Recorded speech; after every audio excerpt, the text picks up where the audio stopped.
Alat yang saya buat ini merupakan gabungan antara keyless sepeda motor dan juga kunci sidik jari yang sudah saya buat beberapa tahun lalu. Dengan rangkaian keyless ini kita bisa menyalakan sepeda motor tanpa menggunakan kunci. Dan rangkaian ini dibuat dengan menggunakan cuma ESP32 aja yang harganya itu di bawah 100 ribuan.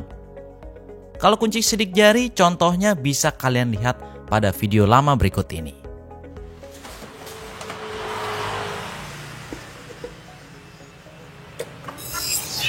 Welcome back, sir.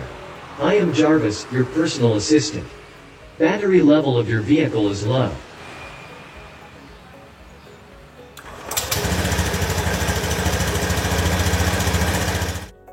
Nah, itu adalah rangkaian yang lama. Rangkaian yang baru sekarang ini, saya akan menggabungkan antara sensor sidik jari dan juga rangkaian keyless yang sudah saya buat sebelumnya.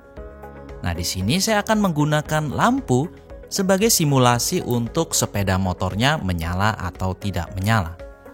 Nah, seperti yang teman-teman lihat, jika saya menempelkan sidik jari yang benar, maka lampu LED berwarna ungu akan menyala dan lampu yang saya simulasikan sebagai sepeda motor itu juga menyala.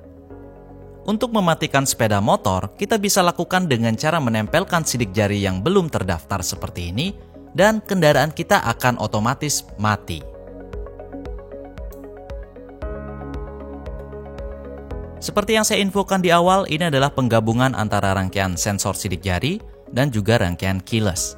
Nah, keylessnya itu saya akan gunakan untuk memverifikasi sidik jari benar, lalu keyless ada di sekitar dari alat ini, maka sepeda motor akan menyala. Nah, keylessnya saya menggunakan smartwatch. Jadi teman-teman bebas bisa handphone, bisa smartwatch yang ada Bluetooth-nya. Nah, saya simulasikan jika saya menjauhi dari alat ini, atau di sini saya simulasikan jam smartwatch saya akan saya matikan untuk mensimulasikan saya menjauh dari alat ini. Maka sepeda motor akan otomatis mematikan kelistrikan.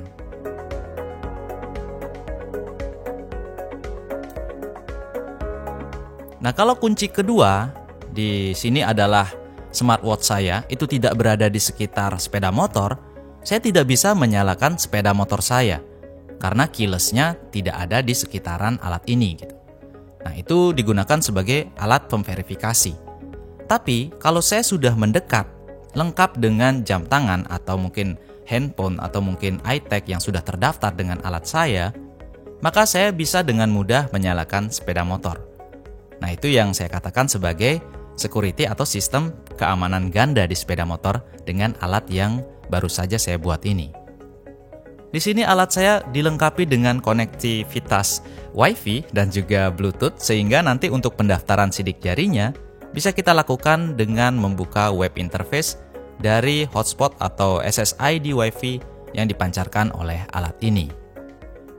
Seperti yang teman-teman lihat, pada saat iTag-nya mendekat ke alat ini atau terdeteksi di sekitaran alat ini, maka dengan menempelkan sidik jari yang benar, kita bisa menyalakan sepeda motornya.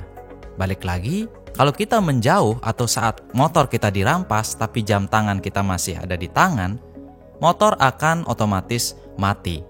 Sehingga penjamret atau maling akan mungkin kebingungan, loh motornya kok mati? Nah, gimana caranya saya buat seperti ini? Ikuti terus videonya di sini.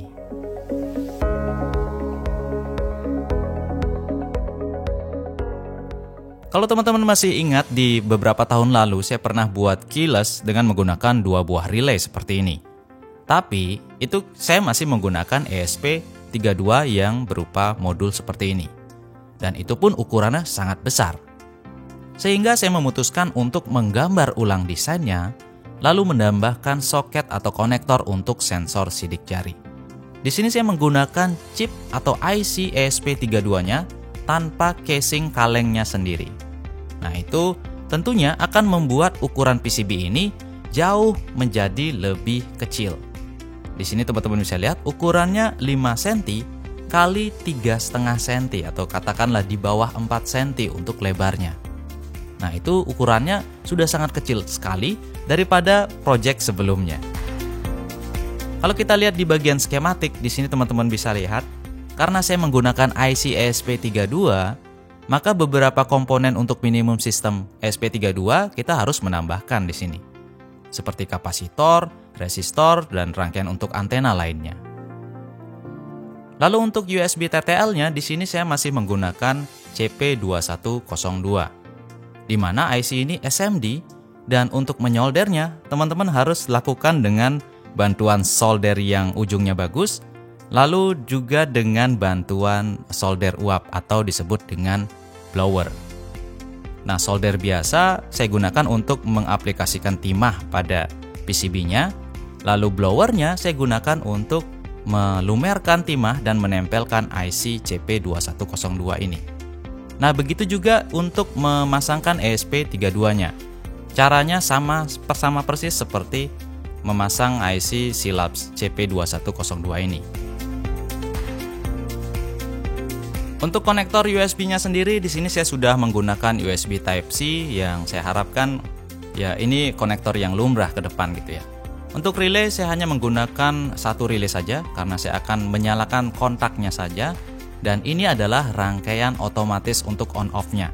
Nah, rangkaian ini rangkaian yang sangat berperan penting sehingga konsumsi dayanya menjadi lebih kecil dari rangkaian sebelumnya. Nah, untuk teman-teman yang mungkin bingung dengan gambar desain seperti ini, jangan khawatir karena saya akan memberikan solusinya. Teman-teman masih bisa membuat rangkaian kunci keyless dan juga sidik jari ini dengan mengikuti gambar rangkaian seperti ini. ESP32, sensor fingerprint, dan juga menggunakan modul relay 1 channel. Untuk PCB-nya di sini saya cetak di PCBWay.com. Yang 10 kepingnya itu cuma $5 aja dengan dimensi 10 x 10 cm. Di sini teman-teman bisa inputkan ukuran PCB-nya. Nah, di sini mungkin saya akan inputkan 5 cm kali 37 mm gitu ya. Mungkin akan terlihat mubazir teman-teman ya, karena kalau ukuran segini itu kan masih di bawah 10 cm kali 10 cm. Teman-teman bisa lihat kalau kita klik kalkulasi di sini, biaya yang kita perlukan untuk mencetak 10 keping ini itu cuma $5 aja. Padahal ukurannya masih di bawah 10 cm kali 10 cm. Maka kita bisa manfaatkan panelize seperti ini agar 10 cm kali 10 cm itu bisa terisi dengan sangat maksimal gitu ya. Apalagi seandainya kita nyetak desain PCB ini dalam jumlah yang sangat banyak, tentunya akan sangat mubazir sekali. Nah, setelah menunggu sekitar 4 sampai dengan 5 hari, akhirnya PCB-nya datang dari PCBWay. Dan di sini PCB-nya tentu saya sudah panelize. Nah, kita akan lihat panelize itu seperti ini teman-teman ya. Jadi dari satu keping papan ini terdapat 2 desain seperti ini, desain yang sama. Nah, ini tentunya akan menghemat tempat banget ya, ini karena desain saya di bawah 10 cm kali 10 cm, lebih baik kita panelize seperti ini. Nah, cara makainya gimana? Cara makainya gampang. Ini sebelum kita solder bisa kita potek dulu bagian yang nggak perlu di pinggir-pinggir ini. Tapi teman-teman juga kalau dibiarin juga nggak masalah seandainya mau nyolder dengan menggunakan stensil. Moteknya juga nggak susah-susah banget, pakai tangan pun dia bisa copot seperti ini. Yang sampingnya juga bisa kita potek. Tapi kalau teman-teman punya stensil dengan 2 desain seperti ini, panelize seperti ini akan mempercepat teman-teman untuk menyolder.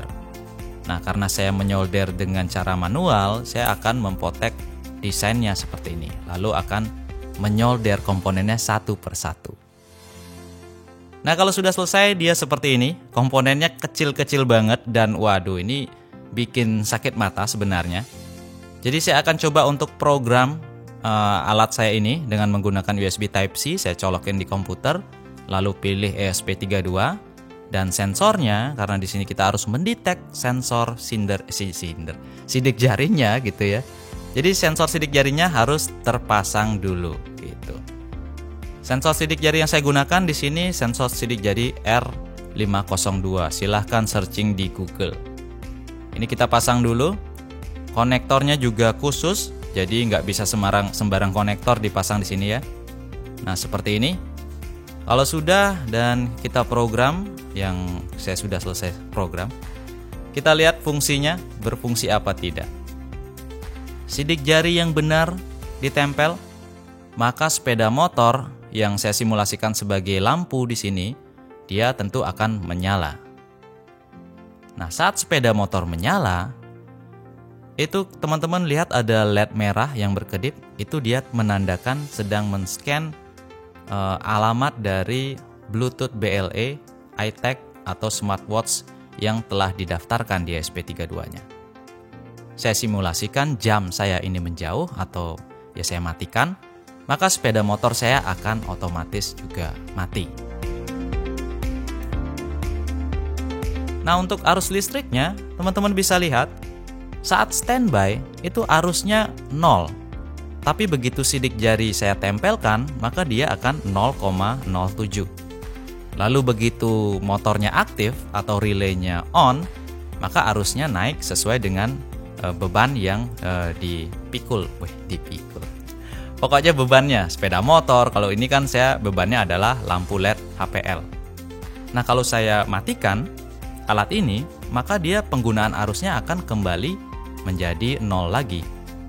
Berarti alat saya ini kalau dibiarkan di sepeda motor itu tidak terlalu menguras aki yang ada di sepeda motor. Jadi cocok banget. Lalu bagaimana dengan codingnya, Bli? Gimana codingnya? Oke, codingnya akan kita bahas di video selanjutnya. Nah, gimana teman-teman? Ini adalah alat yang baru aja saya buat dan prototipe pertama cukup sukses walaupun ada sedikit drama pada saat penyoderan. Mata sakit, mata berair, mikroskop rusak. Tapi yang jelas saya harap semoga proyek yang saya buat dan saya videokan ini membuat teman-teman lebih termotivasi untuk menciptakan alat-alat ya agak-agak nyeleneh gini ya. Walaupun mungkin ya sedikit tidak berfungsi. Maksudnya ya ada kunci lebih praktis ngapain pakai sidik jari. Tapi semoga ide-ide ini bisa membuka ide-ide baru yang ada di dalam pikiran teman-teman gitu ya. Nah, untuk codingnya kita akan bahas di video selanjutnya. Jadi jangan lupa untuk subscribe dan ikuti channel YouTube ini terus. Saya Dwi Arsana, sampai jumpa di video selanjutnya.